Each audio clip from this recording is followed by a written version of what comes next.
What is up, guys? Dzeeff here, and today I have kind of a different video both in topic and presentation. In today's video, I want to talk about my experience with Avatar: The Last Airbender. I recently binge-watched the entire series as well as Legend of Korra, and in the case of the original series, I watched it as a kid growing up. I'll talk about that a little bit at the start of this video. In the case of Korra, I've never seen it. I watched like the first 3 episodes when they first came out, but I was sort of busy at the time when they were coming out. I think I was actually I was a freshman in college, and I was just sort of dealing with other stuff like school and relationships and all that crazy stuff. Didn't have time for Korra, so I recently watched both series. It was very exciting, and in today's video, I wanted to go through and talk about like how my perspective on the series changed for the better and for the worse. Going back and watching these, I will say that this video will have some spoilers. I think I'll try my best to keep them hidden, but I know at least one of my talking points will deal with a pretty big spoiler if you haven't seen the series. If you somehow haven't watched the Avatar series, especially the original one, I highly recommend you do without knowing anything about it as far as spoilers go. As an adult going back and watching it, I would say I actually enjoyed it more as an adult than I did as a kid. I should mention, I don't think this actually counts as an anime, but I don't watch any anime, so I don't know if I'm going to make some dumb critiquing errors, but in terms of talking about TV shows, I'm pretty much doing this video just as a reminder to my future self going back and wondering how I thought about these shows when I was watching them. I'm not someone that actually reviews anime or reviews any sort of cartoon show or anything, really. I just talk about card games,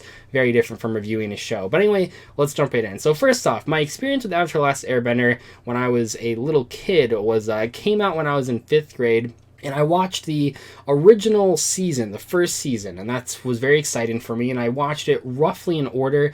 After that, though, I kind of stopped watching it, though. I didn't really watch any of the second season. I didn't really watch any of the third season until Sozin's Comet happened, and I was like, oh, I haven't watched the show in a while. And I actually distinctly remember going to a neighbor's house when Sozin's Comet was on, and we watched like the first 2 parts of it. I think they did all 4 parts in a row. Maybe I'm remembering it wrong. I at least watched the first part, and I remember, because if you've seen Sozin's Comet, which is the finale, that first part has like all of Team Avatar at the beginning when they open up and they're sort of training how to beat the Fire Lord. And I remember like looking and being like, I don't even recognize like any of these characters. I mean, obviously I recognize Aang, Sokka, and Katara, but like other people, not really. And I mean Zuko, like his hair is different, but he has the scar still, so that one I guess I knew him too. But I was like, man, this show actually looks pretty cool. I should go back and watch it. And so what I did, another thing that'll date me, I guess, I went to Blockbuster that summer, or whatever the next summer after Sozin's Comet was, not directly afterwards, but whatever the next summer that I had like free time, I went to Blockbuster, and they had these. I actually still have them, and I'll show you one. They had these DVDs. So these have this one has like 5 episodes on it. Some of them have 4 episodes on it, and these were like $10, which seems like a huge ripoff considering to get like a season you'd have to buy like 4 or 5 of these, and then oh my gosh, it's a lot of money. Anyway, I bought these though like once a week, and I just kind of watched episodes on there. Unfortunately, they weren't really in order, and also they didn't have any of book 1, so I didn't really get to rewatch any of book 1. But I mostly got to then catch up on book 2. I have all the DVDs for book 2 except for one of them, which I believe was the first. Well, this is volume 3. I don't have the first volume of book 2. So that was sort of my way to rewatch them. And as far as book 3, I only had one of the DVDs. I think it was the very last one, so I watched the finale. So anyway, I had that kind of experience where I watched the show a little bit when it was coming out, all of the first season, and then I watched it periodically on these DVDs, but sort of out of order because I was just at the mercy of whatever Blockbuster had in stock that day. They weren't really like their high ticket items. They were just kind of, I think most of them were actually clearanced, but so I had that kind of experience. And then the other day, this past summer, I think it was in August when I started watching these series, I just thought, I really want to go back and I want to watch the entire series in order. You know, this sort of came about. Very often when I'm uploading a video, I can't really do anything else because that's like all the internet's doing. I already don't have great internet, so I was like, I can't really play like any like Hearthstone or Overwatch or anything like that when I'm uploading videos. So I just kind of sit there on my phone. I was like, what if I like found something to actually do during that time? I was like, I could just watch like an episode or 2 of Avatar. That could be fun, and that's what I did. So this past 3 months, I've watched the Avatar original series as well as Korra. It was very fun. Looking back on it, what I found interesting was that when all my memories of like Avatar were pretty much with the Team Avatar that was in Sozin's comment, which really isn't what Team Avatar is throughout most of the series. If you think of Toph only coming out like in season 2, so season 1 she's just gone. Zuko's obviously a villain for the entire thing until like the last 8 episodes, and I think I overestimated how many episodes he was like part of Team Avatar for. I was thinking, oh yeah, all of book 3 he's part of Team Avatar. That's not true at all. And like Suki is like not even present for like the vast majority of episodes, but I just kind of considered her present because she's in Sozin's comment so heavily. So stuff like that was really interesting. I will say that in general, when I watched it as a kid, I really enjoyed like the bending aspect, and that's really cool still. But I think nowadays when I watch this, especially coming out of college with an English degree, I really appreciated the time and energy that's spent into the overall narrative story arc as well as the lore behind the Avatar universe. Like the amount of care and preparation that the creators of the show put in to actually make this whole story happen over 3 seasons is just like crazy. Like I cannot imagine how much time. I mean, there's like a small Avatar documentary. It's like 30 minutes. Highly recommend watching that. They really talk about how they created the series and how they, from the very beginning, they said they went into the meeting to pitch the show and they had all 3 seasons planned out, and they just kept talking and talking and talking. They were so excited. And that's really cool. Like clearly they spent a lot of time really working out how this show is supposed to go from the very beginning, and that's really commendable. So I really appreciated that going back. The music score is fantastic. I mean, oh my god, it's good. Like never before on like a show have I been able to, like, if I looked at like a random Avatar song like on the soundtrack, I could probably tell you like 6 scenes that song is in, just because the songs are so identifiable and they just fit the mood of the scene so well. Just fantastic. I don't really listen to, I mean, like I said, I know a lot of people that watch anime sometimes listen to anime soundtracks. At least the people that I'm friends with that watch anime, they seem to do that. I don't really do that with TV shows, but with this one in particular, I've gone back and watched some, or listened to some of the songs from the series that are just fantastic. I think the Peace song is very good. That's like one of the last songs in the series. Fantastic song. It's like 6 minutes long. Great stuff. So the music score is awesome.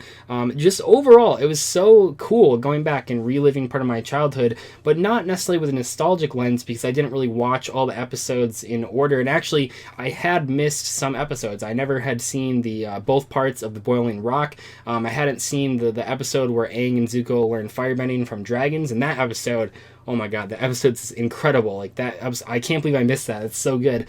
It was really cool though. Like if I think of the whole series, like the whole original series, all 3 seasons, that's like what, 70 episodes or whatever. There were only, I kid you not, there were only 2 episodes that I didn't enjoy, and I think that's pretty good. Like I know that obviously with any show you want to have as many episodes as possible where like you enjoy all of them. There was nothing where I was like, oh, this just sucks, other than the 2 episodes that I believe one of them is The Great Divide, which everyone seems to hate. That is the lowest rated episode in the entire series. But also I didn't enjoy the episode where, I can't remember his name, but the Southern Water Tribe guy shows up, and Katara and Sokka really act, just everyone in the episode, even Aang, just act really uncharacteristic like, and it's just, I don't know if that was like written by someone different. They just, none of them act like they supposed to act, or that we've led them to act throughout the whole series. That episode was really weird. Like watching that, I was like, is this like, this doesn't seem like how any of these characters would react to these situations. So I didn't enjoy that episode either. I think that one's pretty low rated as well. But other than those 2, like I enjoyed every single other episode, even like the filler episodes, where I think one of the greatest things about Avatar is that the filler episodes actually had meaning, I felt at least. Things like Tales of Ba Sing Se don't really apply to the actual story. I mean, you learn a little bit about Appa in the episode, but it's just really cool to like see episodes like that where the creators just get to do whatever they want, and it just helps characterize the people that you're watching. Overall, I think that one of the areas that Avatar The Last Airbender succeeds and that Korra doesn't, and I'll talk about Korra for a little bit, I guess, because I just got done watching that show, but one of the areas that I felt Avatar The Last Airbender succeeded was that it really humanized the villains of the story, to show you that they're not just these evil people and that they actually have day-to-day lives. I mean, I think that there's the juxtaposition of like, you'll have like the Team Avatar running away away from Zuko and being really scared for their lives. And then like the next scene will be like Zuko and Uncle Iroh like playing Paicho. Well, I guess Zuko usually doesn't play Paicho, but they'll just like be doing something really mundane, and just that the juxtaposition of like being really afraid of these people and then realizing that they're just normal people was something that I really appreciated and that I really felt was missing from Korra. And I will mention that Korra, I don't know, like the first 2 seasons I hated. Well, not like hated isn't the right word. When I first started Korra, I posted on Twitter and someone said, don't compare this to the original series, it'll ruin it for you. And that's true. I wish I would have listened to that person more, because Korra is nowhere near the level of the original series. I will just say that. However, on its own, it is a good show. It's just like comparing it to the original series is just so impossible. The standards are set so high. In the case of Korra, I felt like season 1 and season 2 especially, it really takes away that humanized aspect of the villains. Like instead of creating these like humanized people with backstories, it just relies on plot twists near the end of the season. If you think you know that from the first episode, because if you think of, I mean, I know that the Fire Lord doesn't really have a face for most of the original series, but like if you think of Zuko and Iroh from the first episode, you are learning about like how they live and what their motivations are and stuff like that. If you think of Korra, like from the first episode, you know, like Amon, like you see his mask for a little bit, but by the second episode, you know he's the villain, and also you know you don't know anything about him. We never get to see what he does when he's not being a villain, and that's like a big deal. I think it really makes him not as interesting. So when the final plot twist comes out, oh, he's this guy's brother, like that doesn't have a big impact because like you don't know him at all anyway. I wish I would have learned that much sooner and then had the dramatic irony of like, okay, now we know who he is, let's see how other people react to it. So I felt like that was missing. If you compare that to something like the Blue Spirit episode in the original series, you find out by the very end of that one episode who the Blue Spirit is, and you know it's Zuko. Imagine if all those other instances of the Blue Spirit, which happens multiple times throughout the series, imagine if you didn't find out it was Zuko until the very last one. I think that's kind of just like a cheap plot twist instead of like an interesting, because now you have the dramatic tension, the dramatic irony. Every time that you see the Blue Spirit, you know it's Zuko, where you know something that the characters maybe interacting with Blue Spirit don't know, and that makes it interesting. I felt like Korra didn't have that. However, season 3 and 4 of Korra did do that with their villains, and I felt that those seasons were like really back to what I really loved about the original series. So I highly, it looks like from a lot of people, either people, someone said this on Twitter too, people either seem to really like seasons 1 and 2 and then dislike season 3 and 4, or they're the opposite, and I was the opposite. I really didn't like seasons 1 and 2. I did really like seasons 3 and 4. I thought the finale was really good. I wasn't really a huge fan of Kuvira's big mech thing. I don't think that was really interesting, but I understand that they just wanted to like go big or go home. I felt that probably one of the issues with Korra was that it's really hard. How do you go up from season 2? Like that's like the embodiment of evil, the dark avatar. How do you go up from there? And they kind of did that with season 3. I felt that those characters, but those 4 villains in season 3, were very good. I thought that was a real threat. Sort of actually killing people was very like a step up from seasons 1 and 2, and just the Avatar in general. And then season 4, Kuvira was a very realistic villain. I felt with realistic motivations, very similar to like what happened with Zuko in the whole series of the original Avatar. And I thought that was pretty good. Overall, though, Korra's music wasn't as good, and I don't really like the modern aspect of Korra. I know that they had to do that, but I wasn't a huge fan of like all the machines and stuff. I got used to it, but I remember one of the reasons why I didn't watch Korra when it was coming out, I watched like the first couple episodes. I just couldn't get on with like, this is bending in like a city and it's being done in like wrestling matches. I couldn't really get on board with that. Very similar to Tenzin, who doesn't really like that kind of stuff. These sacred arts being used in sort of just mundane ways, like lightning bending to like power plants and stuff. That didn't really settle with me very well. Luckily, I got over that, but that was one thing I remember from watching that originally I didn't really like. I will say, I don't think that the original series is meant to be binge-watched. I think that if you think back to 2005, companies were not making shows in order to be binge-watched. If you think about now, on Netflix especially, you have shows that when the creators make them, they know they're going to be binged. Like, they know that they're going to be watched maybe even one day, so they create the shows accordingly. So when I think back to watching Avatar, one of the things that kept happening was like, okay, you would have like they would say that they've been traveling for a couple weeks, and then like an episode would like fall in the middle of those weeks, so you don't get to really learn what happened the rest of the weeks, but you get sort of that's why I like the filler episodes, because you got this sense of, okay, they're actually traveling the world, that's what they're doing, and time is passing when I'm not watching. So that really doesn't work when you just binge the whole thing. Korra, just, I think they knew a little bit more that it would get binged. Obviously it was still shown on Nickelodeon. I think that they had a little bit more foresight and said, okay, this can be watched over and over again, because when you watch Korra, like, there are no filler episodes. Every single episode has to do with the plot, pretty much. And that's like a much different experience from the original series. But I think that I like the original series aspect more than Korra. I will say, I don't have the self-restraint to not binge watch something like Avatar. I wanted to see every next episode. But I think that the best way to watch it, if you're someone that hasn't seen it and have watched this video and now want to watch that series, I would say that actually watching it, starting it in winter and then ending it in summer, so doing like kind of like a half-year thing to watch the whole series, kind of in the same order that the characters themselves are going through things, I think that would be very cool. I think that'd be a very cool way to watch that series. Not so drawn out as when it was originally coming out, like that 3 or 4 years that it was coming out. I think it ended in 2008, so it'll be 4 years, or 3 years. I don't know, 3 or 4 years that it was coming out. I don't think waiting that long is necessary now that we have all the episodes revealed. Maybe just taking like 6 months if you actually have a life and don't need to, or don't have enough time to binge watch a show. I think that's probably the right way to watch that series. Where in the case of Korra, I think it is perfectly fine if you binge it. Obviously, I have no self-restraint though, so I binge watch both of them. Anyway though, I think that's pretty much going to wrap up this video. I know I've just been kind of rambling. I know I haven't been able to show any clips or listen to any music in this video because I don't want to get copyright striked. Hopefully I'll put some images up there.